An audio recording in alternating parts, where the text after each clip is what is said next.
Good morning. I'm George Latimer, Westchester County Executive. Today is Friday, January 27th, and we're here today to recognize in Westchester County International Holocaust Remembrance Day. I'm joined by Millie Jasper, immediately to my side here, who is the Executive Director of the Holocaust and Human Rights Education Center, based here in Westchester County.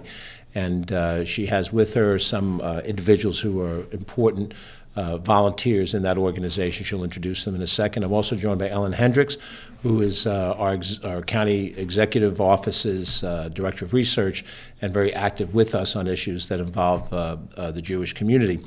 Today is a solemn day, but it's also a day to take some hope from knowing that the sacrifices that were made many years ago are not forgotten, and that we learned lessons from what happened during the Holocaust, which occurred in Nazi Germany during the late 1930s and the 1940s. Westchester County is recognizing this day by lighting up our Westchester County Center with banners that reflect by yellow light that this is a day of remembrance. And of course, the candle that we have here is a means of remembering the eternal spirit of those that we lost during that terrible experience. The United Nations has specially designated this day to remember the 6 million Jewish victims of the Holocaust and the millions of other victims that occurred to Nazism. There's really no place for hate in Westchester County. We are a county that is diverse. We're a county that has economic success because of that diversity. We build off of the contributions of the many different people and their backgrounds, their religious traditions and their ethnic traditions, their countries of origin. And that is the positive side of what Westchester wants to project.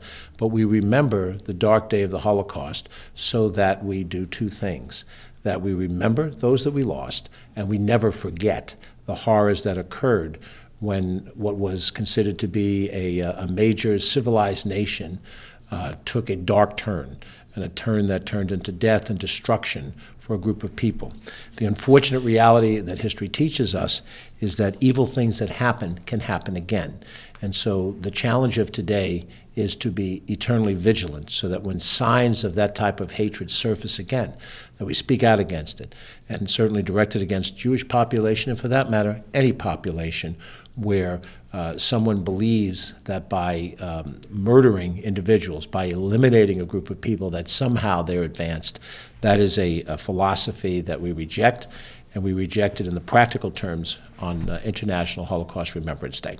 I'd now like to ask Millie Jasper to share some of her thoughts. She has been at the forefront of many educational programs across this county and involved with many different organizations in terms of Holocaust remembrance and education, particularly for the fact that young people who would only hear about this as some distant thing of the past understand how real and how proximate this horror was. Millie.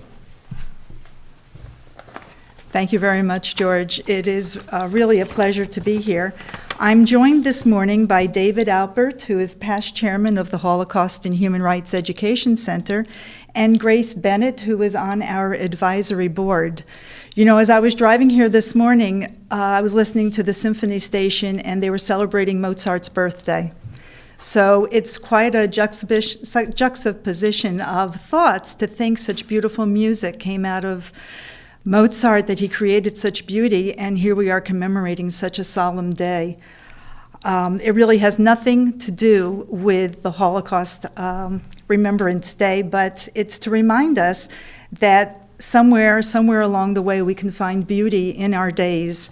And so actually I was grateful that Mozart came on the radio, because today is certainly a very solemn day. So as stated, today we remember the Holocaust. And with that remembrance come tremendous burdens and challenges. We ponder, what are we remembering? The lives of the 6 million Jews who perished in the Holocaust, the political state of Germany that led to this horrific time, the many people who actively participated in demeaning and ultimately murdering the Jews and the millions of others who were victims of Nazism, the bystanders who didn't raise a hand but stood by and allowed it to happen. And are we remembering those who rescued the Jews, those who put their lives and the lives of their own children at risk by hiding them and aiding them in safe passage? The burden is to keep all this in mind when remembering the Holocaust, and it begins with defining anti-Semitism. Westchester County has joined many other counties and, in addition, 38 countries in adopting the working definition of anti-Semitism as defined by the International Holocaust Remembrance Alliance. Next comes the question of what to do when we, as private citizens, hear anti-Semitic comments or when our children blatantly see it played out on gaming sites. How do we apply the lessons learned from the Holocaust? Exactly what are we doing on International Holocaust Remembrance Day to remember, to honor the liberation of Auschwitz-Birkenau? My fervent wish is that you, I, listen and watch carefully and react appropriately and fiercely when we hear or see an anti-Semitic statement or when and if we are witness to an anti-Semitic action. The most important thing we can do is to speak up, speak out, and teach the younger generation to do the same. On this International Day of Holocaust Remembrance, we ask that you do not shield the facts of the Holocaust when speaking to your children and to our students in public and private high schools and middle schools, so that they may learn the many lessons learned by studying the Holocaust. And let us together work towards a day when never again becomes a reality. Thank you very much. Thank you very much. It's Millie Jasper, who's the Executive Director of the Holocaust and Human Rights Education Center here in Westchester County. In a minute, I will invite my other colleagues here if they'd like to share any of their thoughts, so they have a moment to collect their thoughts. I do want to point out that our statements against anti-Semitism and our support of remembering the Holocaust that we learned from the lesson is not about geopolitical situations around the world. We don't engage in a limiting of free speech. That free speech about geopolitical issues happen outside of this. What we're trying to focus on is to try to deal with the domestic examples of hatred that is expressed in this particular case toward people who are Jewish, and in other cases, and we will have these other forums that deal with racism against African Americans, action against Hispanic Americans or Asian Americans, people of any stripe that are being treated as a class, as part of a class of people, rather than being dealt with as the individuals that they are. And so I want to be clear that our statement here against anti-Semitism is against the hatred when it's expressed here in our home community of Westchester County. And we think that's an important statement to make for this and for every other organization. I want to offer the opportunity for David or Grace, if you want to share any thoughts, please feel free to it. You don't have to, but we respect the fact that you took some time to be here, and this is a very emotional moment, so I want to make sure if you would like to say something that you have that opportunity. Okay. Okay. Please stand over here on the microphone if you would. Thank you. I wasn't expecting to do this, so I'm going to wing it. Okay. Hi. 5 years ago, in coming this June, my father, who was an Auschwitz survivor, will have been gone from us. He passed away at 97, and my mom was a Holocaust survivor too, who survived. Her family escaped from Warsaw before the Nazis had come to Poland. And I lost my grandmother, 2 aunts, 2 uncles. Only my father and my grandfather survived from Lodz, Poland. So they're all together now, so may they all rest in peace, along with all the other victims of the Holocaust, and both Jewish and non-Jewish. Never again is really the battle cry, and always will be. The extent of the damage that the Holocaust has done is unbelievable, and I'm not sure I can ever personally reconcile it of how man's inhumanity to man took place. But it's just important that we never forget. Thank you. Thank you. David? County Executive, thank you. My family were fortunate. My father's family came to this country in the 1890s and my mother's in the early 1900s. But there was a Rabbi, Abraham Klausner, at Temple Emmanuel on Rumsey Road in Yonkers. He was in the military. In fact, he was the first rabbi to enter a concentration camp. And he always used to tell that when he entered the concentration camp, he didn't smell death. His eyes were shocked, what he said. He could never believe what he was seeing.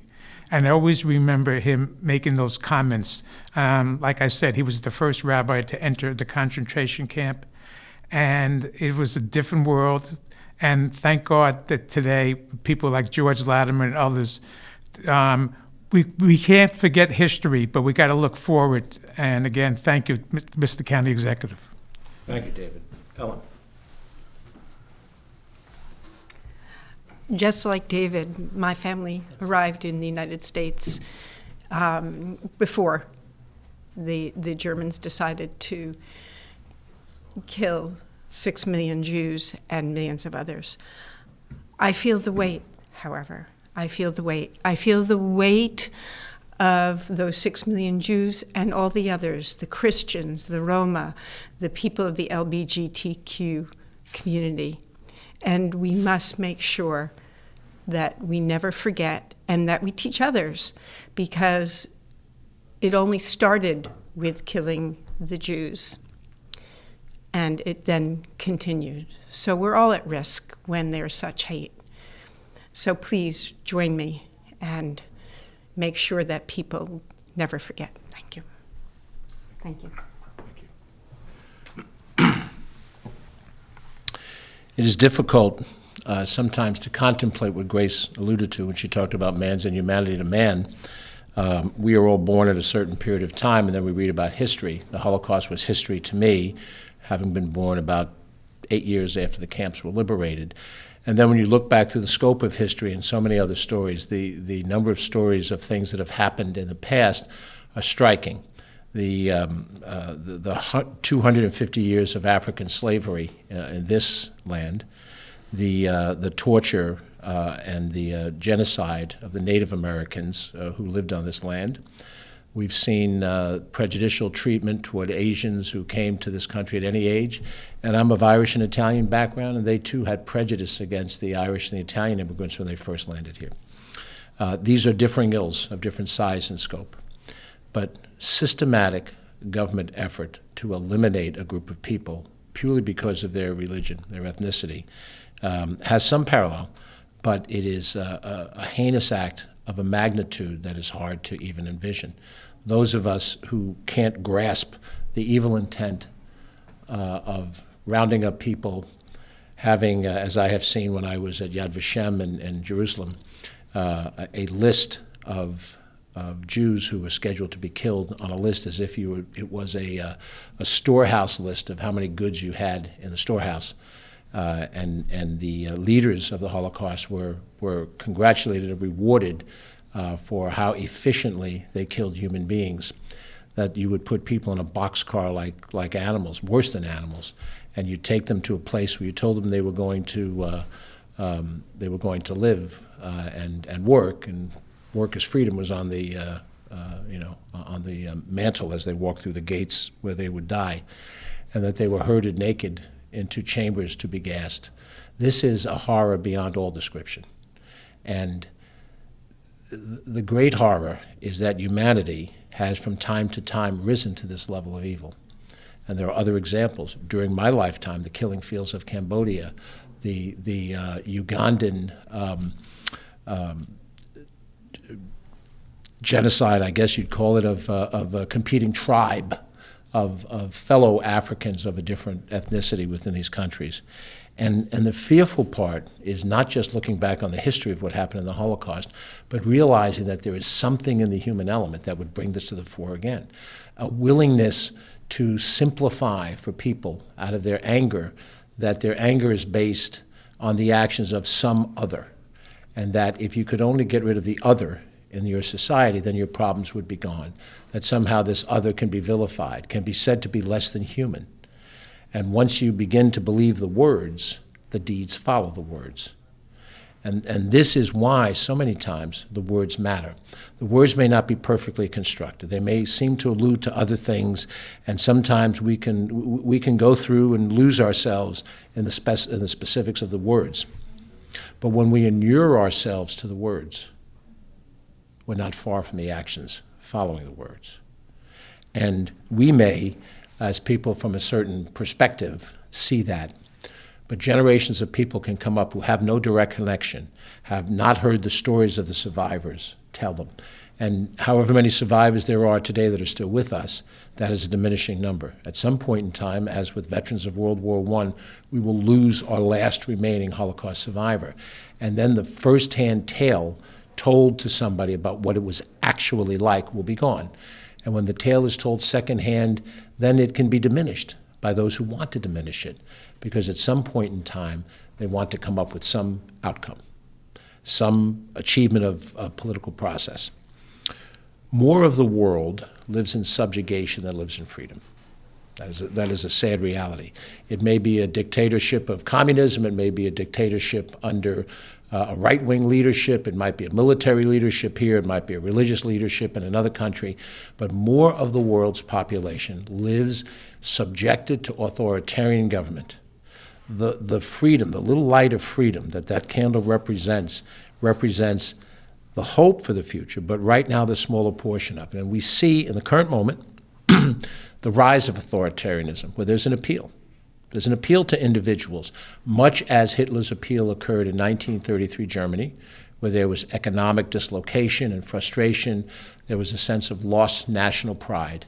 And he skillfully used those things to create this horrific government that set the world into world war, cost millions of lives on the battlefield, and separate and distinct from that, caused civilian deaths in his own country.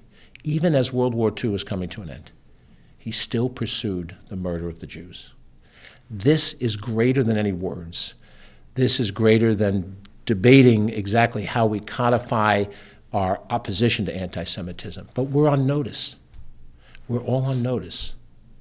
This spirit still exists in different places. There are leaders in other countries in the free world that speak with words that allude to nationalism, ultranationalism in a country, the willingness to identify a targeted group. And many times that targeted group are our Jewish brothers and sisters. At the end of the day, we are all brothers and sisters on this planet. We all breathe the same air. We look at the same sky. We listen to the same music. As Millie alluded to, we have a finite life. We don't know how many years we're granted, but however many years we're granted, we're here right now on this planet. And we can either appreciate our common humanity, or we can set ourselves against each other for hatreds perceived that advances somebody's interests and causes the death of many others. That's what happened at the Holocaust. We are remembering today that this happened. These people lived and they died through evil. We can never forget that. And we also have to know that, again, as said, we never forget this because that thread still exists. And given the wrong set of circumstances, could rise again. Let us make a commitment, whatever our political philosophies are, to never let our words lead to actions as we saw during the Holocaust. I'm George Latimer, Westchester County Executive. Thank you for participating in this, and we hope this is a thoughtful way to consider what this day represents. May you have a good and safe day.